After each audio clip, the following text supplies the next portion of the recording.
Adapun beberapa peran pupuk organik padat Supernasa terhadap perbaikan lingkungan tanah atau kondisi tanah antara lain: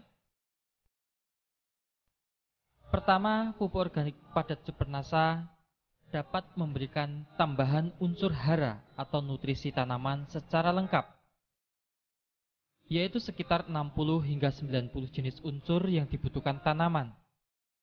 Hal ini mengingat bahan baku Supernasa adalah bahan-bahan alami yang mengandung unsur antara 60 hingga 90 jenis.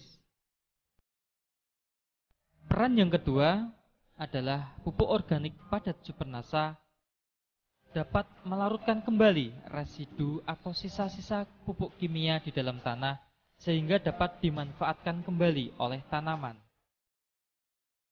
Peran yang ketiga, pupuk organik padat Supernasa dapat memperbaiki struktur dan tekstur tanah sehingga tanah secara bertahap atau berangsur-angsur kembali gembur dan subur.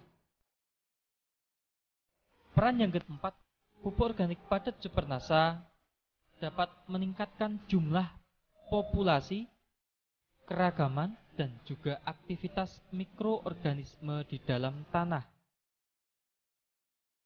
Dengan adanya peningkatan populasi, keragaman, dan juga aktivitas mikroorganisme di dalam tanah, maka tanah akan menjadi lebih gembur. Peran yang kelima, pupuk organik padat Supernasa dapat membantu menstabilkan pH tanah sesuai dengan kebutuhan tanaman. Peran yang keenam, bahwa pupuk organik padat Supernasa dapat memberikan tambahan zat perangsang tumbuh alami atau hormon tumbuh alami bagi tanaman berupa hormon alami auksin, giberelin, dan sitokinin.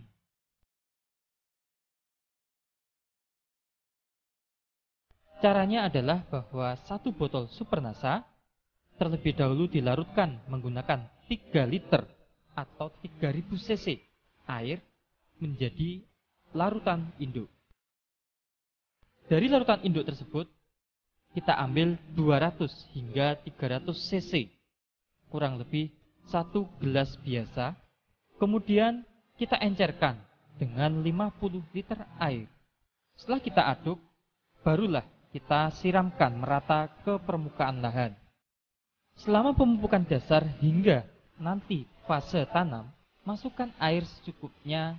Jangan sampai melimpah ruah sehingga mengalir keluar dari lahan kita.